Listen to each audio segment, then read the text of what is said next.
Neemias capítulo 4. Nós temos vindo a falar esta série Mãos à Obra. Hoje o subtítulo é Como Lidar com a Oposição. E este domingo está reservado estudarmos o capítulo 4 de Neemias. E vamos perceber e ver que Neemias, é aquele homem que recebe a notícia como é que a cidade estava de Jerusalém destruída, o templo fechado, etc. Ele fala com o rei e ele é o homem que Deus usa para, junto com todo o povo, ir reerguer os muros da cidade de Jerusalém. Capítulo 4, verso 1. Diz assim: Sanbalate ficou irritadíssimo quando se deu conta que estávamos a reconstruir as muralhas da cidade. Encheu-se de raiva e insultou-nos. O mesmo fizeram os seus amigos, assim como os oficiais do exército samaritano. O que é que este desprezível punhado de judeus pretende fazer? Pensarão eles que podem reconstruir as muralhas num só dia? Ofereceram eles sacrifícios?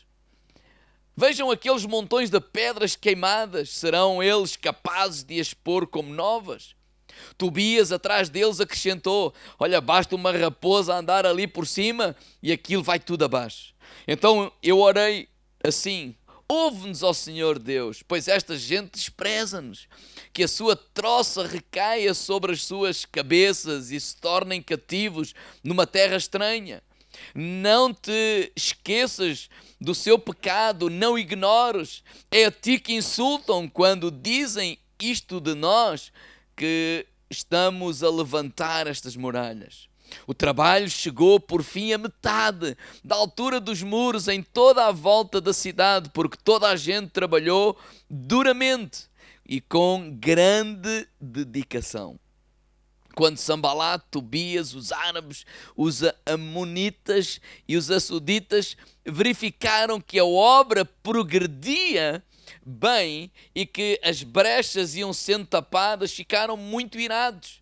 Chegaram mesmo a pôr a hipótese de enviar um exército contra Jerusalém e suscitar tumultos e confusão. Contudo, nós oramos ao nosso Deus, pusemos guardas à cidade de dia e de noite para nos protegermos. O povo de Judá começou a queixar-se que os operários estavam a ficar cansados no meio da imensa terra e pó. Achávamos que não poderíamos trabalhar sem auxílio exterior. Ao mesmo tempo, os nossos inimigos planeavam cair sobre nós repentinamente, matar-nos, terminando de uma vez com a obra. Mas os judeus que habitavam no meio deles vieram várias vezes avisar-nos de que os nossos inimigos viriam atacar-nos por todos os lados. Coloquei por isso guardas armados de cada família em espaços abertos por detrás das muralhas. Fiz então o ponto de situação, convoquei os líderes e o povo e disse-lhes: não estejam com medo, lembrem-se do Senhor, que é grande, glorioso, combatam pelos vossos irmãos, pelas vossas famílias, pelos vossos lares. Os inimigos perceberam que tínhamos conhecimento dos seus planos e que fora Deus quem tinha feito descobrir e frustrar esses intentos. Assim pudemos regressar ao trabalho. A partir daí, metade trabalhava, outra metade estava em guarda atrás. Os pedreiros e outros operários trabalhavam com as suas armas ali perto, ao alcance rápido da mão. Outros trabalhavam com as espadas presas à cintura. Aquele que tocava a trombeta mantinha-se ao meu lado para dar o alarme logo que fosse preciso.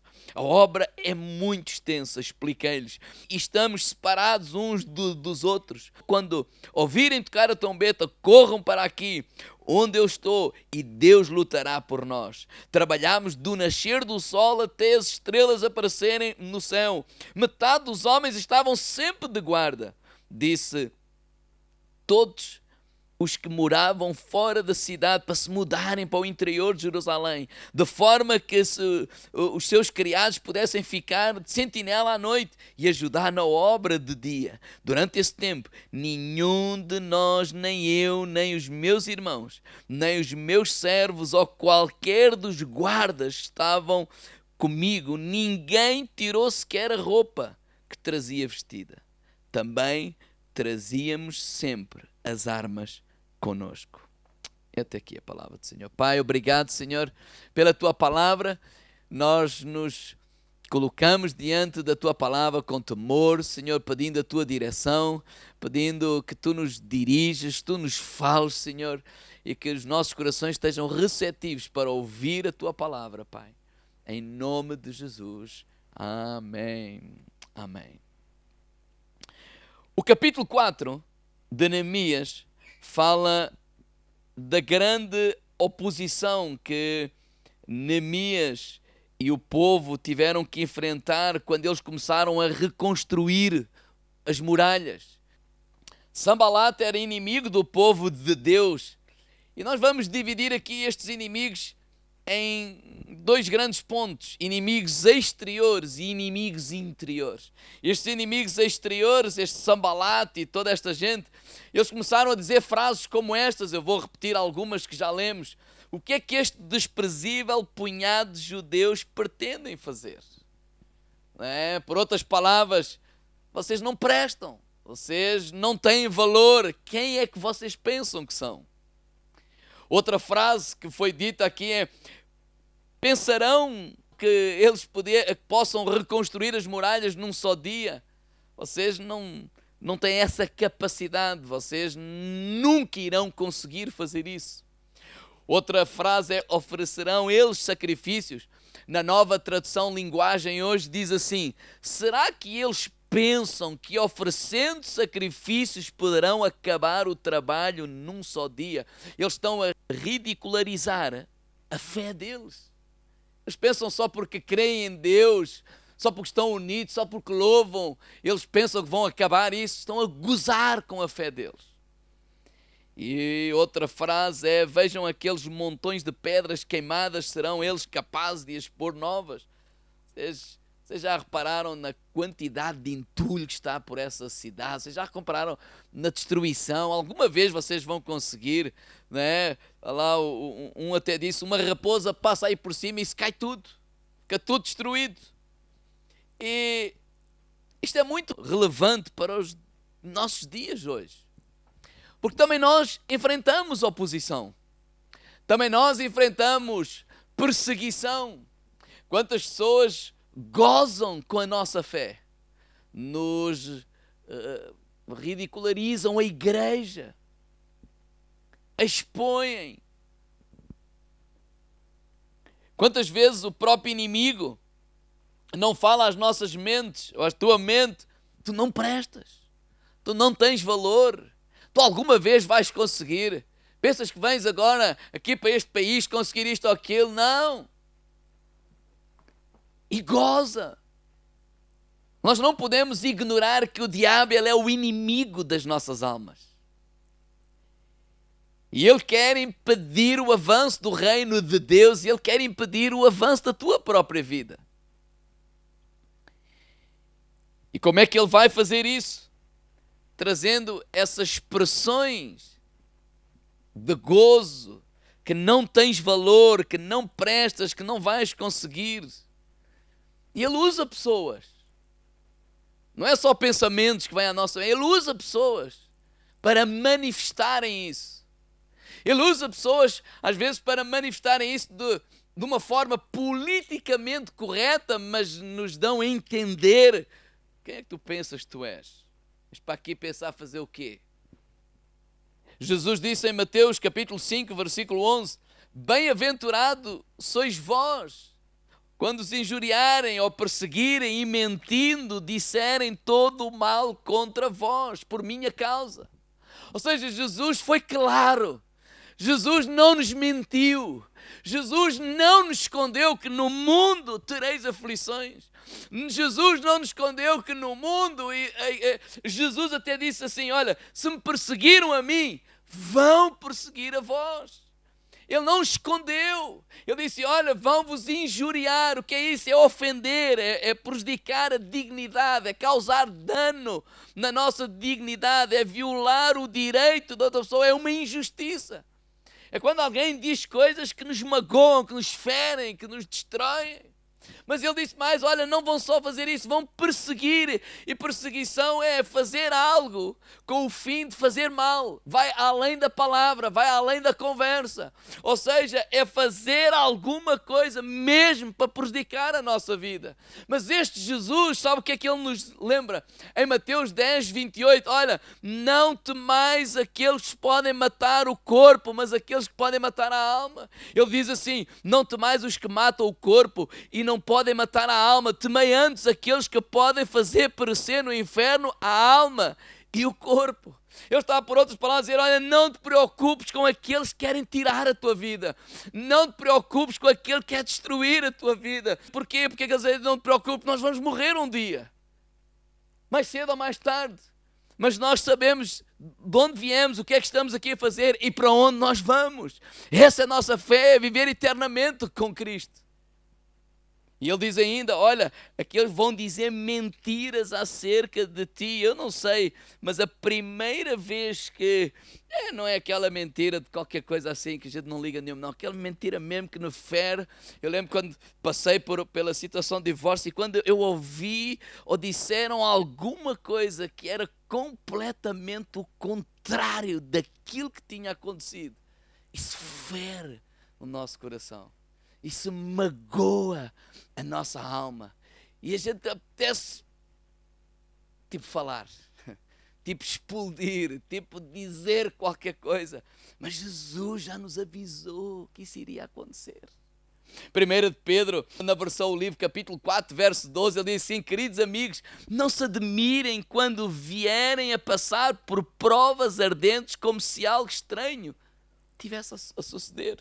Olha, pelo contrário, alegrem-se por essas provações vos tornarem companheiros de Cristo nos seus sofrimentos, depois terão o gozo e o privilégio de participar na manifestação da sua glória. Considerem-se felizes quando são insultados por serem cristãos, porque glorioso Espírito de Deus repousa sobre vocês. Olha, ele diz assim, que ninguém padeça como homicídio, ou roubo, ou desacato, ou por se meter na vida de outros, mas se sofre por ser cristão, não é de forma alguma uma vergonha. Glorifiquem a Deus por isso. Glorifiquem a Deus por isso. Sim, eu sei que não é fácil nós dizer assim, oh, glória a Deus, porque mentiram acerca de mim. Não. Há coisas que nos ferem. E o diabo sabe quem é que vai usar. Às vezes não é assim as pessoas que a gente não conhece de lado nenhum, lá longe. Não, às vezes são as de perto. Porquê? Porque quando essas de lá longe dizem alguma coisa, a gente não está nem aí. A gente não os conhece de lado nenhum, não quer saber disso. Mas quer alguém conosco. Isso vai ferir. Mas esse é o propósito. É ferir. É destruir. É roubar aquilo que Deus tem para a tua vida. Então, como lidar com a oposição? Que é isso que vamos ver hoje. Mas eles não só lidaram com a oposição externa, ela é má, sim, mas há uma oposição ainda pior, que é a oposição interna. Que diz aqui, a partir do versículo 10, versão o livro, diz, olha, o povo de Judá começou a queixar-se. E eles começaram a queixar porque é que eles estavam cansados. E a primeira oposição interna que eles tiveram que lidar foi o desânimo. O que é o desânimo, irmãos? Quando é que o desânimo vem? No meio do projeto, não é? Quando nós começamos algo, nós estamos animados, nós estamos todos determinados e vamos fazer isto e vamos levar o mundo à nossa frente e vamos conquistar, estamos cheios de sonhos, estamos cheios de expectativa, estamos cheios de esperança, estamos cheios de força e glória a Deus por isso tudo. Mas quando avança e os dias passam, e os meses passam, e os anos passam, a meio do projeto é mais sensível nós ficarmos o quê? Cansados. E com o cansaço vem o quê? Vem o desânimo. E foi o que aconteceu com eles, não é? Eles começaram, a novidade passou, agora já não é novo, agora já não é nada de expectativa, nós já sabemos o que é que está, nós já estamos na labuta ou na luta, ou na guerra, já aqui há tanto tempo, nós já estamos a transpirar, a suar, a sacrificar, a fazer uma série de coisas. e a coisa torna-se cansativa, a coisa torna-se difícil, parece que dá aquela vontade de desistir. Digo ao irmão ao lado, claro que a ti não, mas a mim às vezes dá. Não é? E com o cansaço vem este falso senso de valores, que é o que é que eu estou a fazer? Se calhar demos um passo errado, se calhar não vale a pena, estamos a perder tempo. Quem é que já pensou assim? Quantas vezes? Quando as coisas estão difíceis, quando as coisas apertam, a gente diz, olha, se eu tivesse quietinho, valia mais. Eles viveram isto também. Então o desânimo tem esta capacidade de nos paralisar. O desânimo tem esta capacidade de nos levar à revolta, à depressão, à murmuração, ao abatimento, ao fracasso. O desânimo tem esta capacidade de tirarmos a toalha ao chão, não é? Quem conhece essa expressão, nós dizemos assim, pronto, olha, acabou, desiste, tem essa capacidade. E o desânimo é algo incrível, porque é uma doença tipo universal, todos ficamos desanimados. Quer tu uses máscara ou não máscara, há tempo que nós ficamos desanimados. É algo que é recorrente, não é? Podia ser assim daquelas doenças assim, pronto, apanhámos uma vez, pronto, nunca mais vou desanimar na vida, já fiquei uma vez, estou curado, estou vacinado contra isso. Não, nós recorrentemente, quando nós damos conta, lá vem o desânimo. E eu ia dizer bater à porta, ele nem bate à porta, entra e pronto. E ele é contagioso. Porque quando nós estamos desanimados, temos esta capacidade de desanimar toda a gente ao nosso lado, à nossa volta. Ele é altamente contagioso. E foi isto que aconteceu. Eles tiveram que lidar com este desânimo. E quando um povo está desanimado, ele não trabalha. Quando um povo está desanimado, ele não anda em união. Uns trabalham, outros criticam quem trabalha. Uns vêm, outros vão. Esse desânimo, tanto que quando ele reuniu o povo para falar à vida deles. Agora, eles não só tiveram que lidar com o desânimo, eles tiveram que lidar com o medo. Quando nós olhamos aqui para o versículo 12, lembrando o versículo 12 que diz, os judeus que habitavam no meio deles vieram várias vezes avisar-nos de que o nosso inimigo viria atacar-nos por todos os lados. Irmãos, eu não sei quem é que já teve esta sensação que de repente parece que tudo resolveu acontecer na mesma hora. Não é? Podia vir uma coisa de cada vez, não é? Tipo, pronto, olha, vem este problema, agora calma. Quando este estiver resolvido, vem o outro. Não, parece que vem um, e vem outro, e quando a gente dá conta, estamos a apanhar de todo lado. E isso gerou o quê? Medo no coração deles. Tanto quando o Neemias, quando falou, não temam, porque eles têm que lidar com o medo. O medo é a semente do inimigo que coloca no nosso coração para nos destruir. Com medo paralisa-nos. Uma pessoa quando fica com medo, fica paralisada. O medo impede nós caminharmos, continuarmos a nossa caminhada. E esta mentalidade também, que nós não devemos ter medo, também não é correta. O medo, de certa forma, até é preventivo. Há coisas que nós não fazemos, temos medo, e ainda bem. Mas quando o medo se revela em pavor, isso é destrutivo. Porque coragem não é ausência de medo. Aquela pessoa é corajosa, não tem medo. Não, ela é corajosa. Não significa não ter medo, significa continuar a caminhar apesar do medo. Sim, eu sinto medo. Sim, há uma incerteza. Eu não sei muito bem como é que vai acontecer, mas eu decido continuar a caminhar, a confiar em Deus. Vamos enfrentar esse medo em nome de Jesus. Então eles tiveram que lidar não só com os inimigos exteriores, mas com os inimigos interiores e tudo ali ao mesmo tempo. E isso fala de nós mesmos. Também nós, na nossa vida, temos que enfrentar inimigos exteriores e interiores. Às vezes é o patrão, outras vezes é isto, é as circunstâncias, é o Covid, é a guerra, é os preços, é a falta de trabalho, seja o que for. E às vezes estes inimigos interiores, a pessoa desanima, o medo vem bater ao nosso coração, todas aquelas coisas vêm à nossa cabeça. E quando nós estamos lá em casa, sei lá, ou na igreja, levantar os braços e Senhor, eu confio em Ti, louvo o teu nome. E vem outro pensamento, não é dizer que para isso tu deves estar a pensar, olha, não te safes daqui, não, tu pensas lá que estás a cantar, que vais resolver alguma coisa, sei lá, às vezes é uma confusão na nossa cabeça. Como lidar com a oposição? Qual é a solução?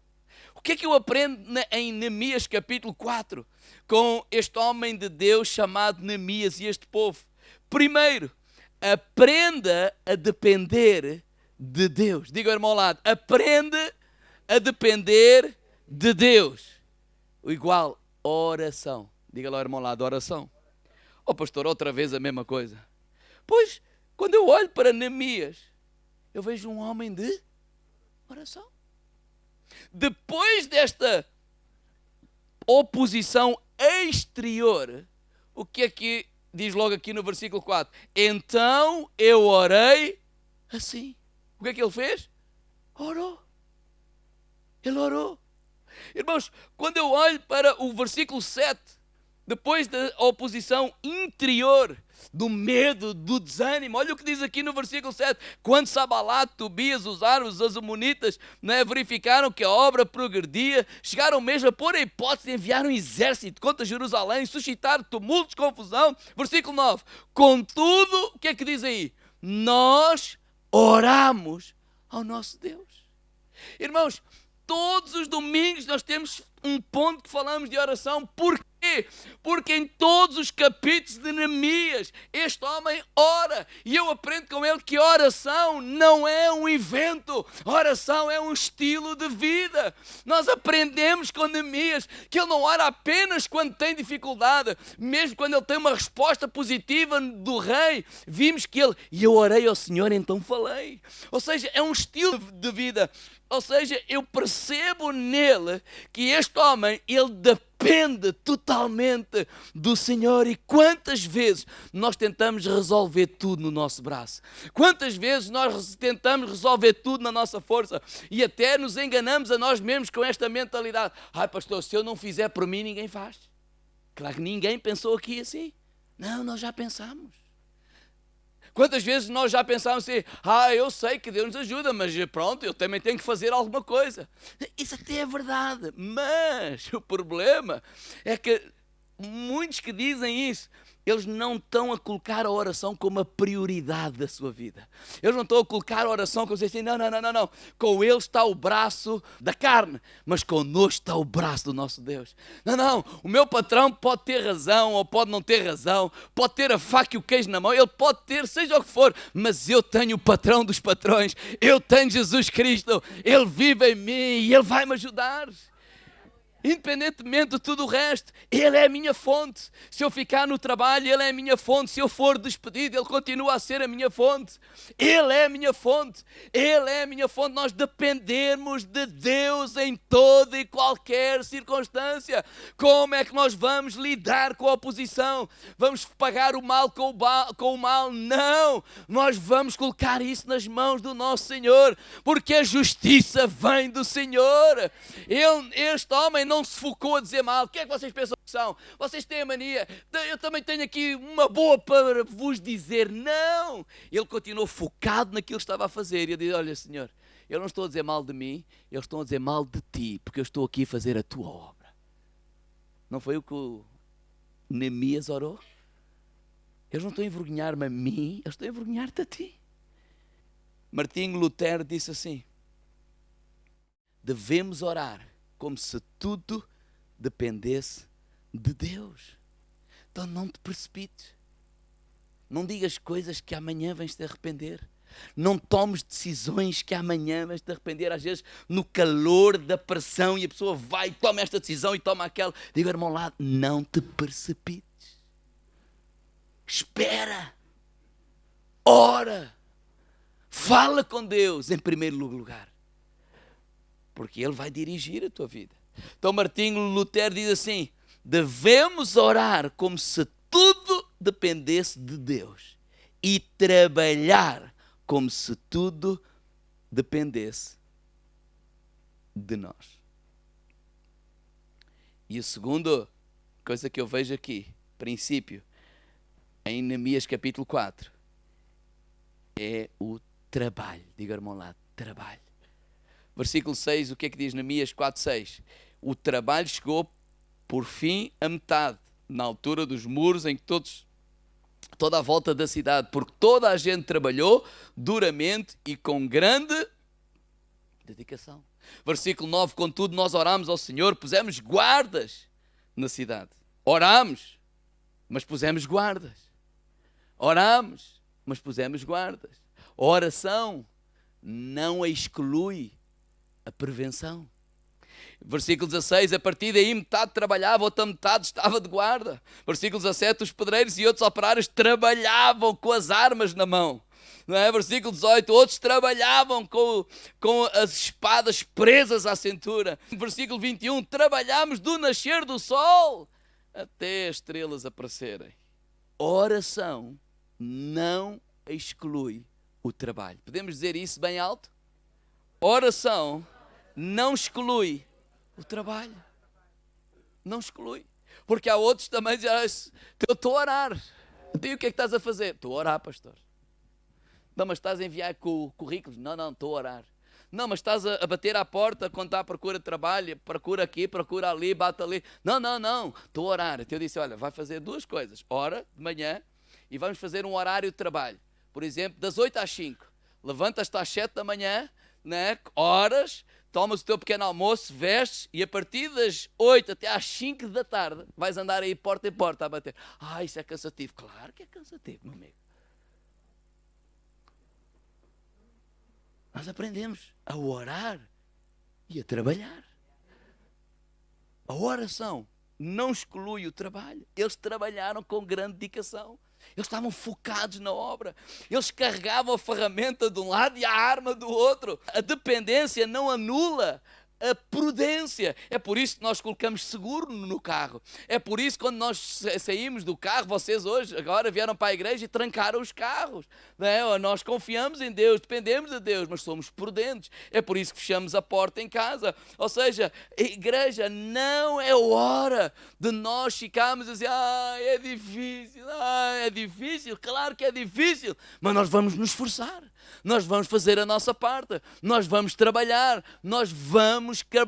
dependendo de Deus, crendo em Deus, mas dando o primeiro passo. E o trabalho, em primeiro lugar, não é pelo dinheiro, não, é fazer alguma coisa. Alguém me dizia assim, pastor, eu tenho assim estas habilidades e tal, mas eu não tenho quem me contrate assim, então olha, começa a fazer de borla. Isso não. Não, vai alguém. E estás lá na casa de um amigo e arranjas isso, há lá outro amigo que diz, eu também precisava de alguém lá que fizesse, pronto, faz um orçamento. Mas mostra aquilo que fazes. Mas fazer. Ou esta mentalidade, às vezes, trabalhar por 500 euros. Então pronto, não faças nada. É melhor. É uma mentalidade errada. Mas hoje é essa mentalidade que muitos... A primeira coisa que perguntam é, quanto é que eu vou ganhar? Tu não sabes fazer nada, vais ganhar experiência. Sempre estava ali a olhar para o irmão Luciano. Imagina ser um miúdo que não sabe fazer nada. Às vezes só estrova. Só empata. Então quanto é que vais ganhar? Vais ganhar experiência. Vais aprender o nome das coisas, a fazer as coisas. Tu ainda não sabes fazer nada. Este é o coração. Era isso que os nossos pais viviam. Eu fui criado apenas com a minha mãe durante muitos anos e ela diz que trabalhava, levantava-se às 5 ou 6 da manhã, punha-me na escola às 8, ia trabalhar para uma fábrica, saía de lá às 7 da tarde, era uma vizinha que me ia buscar para depois chegar e metade do salário ficava para a creche. Mas nós temos que iniciar para algum lado. Nós temos que ter este coração de trabalhar, de nos esforçar. Não é o dinheiro ou o ter isto aqui, não. Abraçar o trabalho, abraçar com toda a convicção. E eu aprendo isto com Neemias. Eles dependiam de Deus, sim, e trabalhavam ao mesmo tempo. Então, quais são as armas contra a oposição de Satanás? Diga, irmão, ao lado, oração e trabalho. Oração e trabalho. Dependermos de Deus e focarmos no trabalho. As portas vão se abrir. Claro que vão se abrir. Claro que vão se abrir. As portas vão se abrir. 3 afirmações acerca do verdadeiro cristão diante da oposição. 3 afirmações. Primeira, o verdadeiro cristão ele depende de Deus em tudo. Irmãos, ele depende de Deus em todos os momentos. Ele depende de Deus no trabalho, ele depende de Deus em todo lugar. Ele depende de Deus quando tem trabalho, ele depende de Deus quando não tem trabalho. Ele depende de Deus quando é promovido, ele depende de Deus quando é despromovido. Ele depende de Deus quando tem saúde, ele depende de Deus quando não tem saúde. Ele depende de Deus quando tem dinheiro, ele depende de Deus quando não tem dinheiro. Em todas as circunstâncias e momentos, nós dependemos de Deus. É isso que eu aprendo com ele.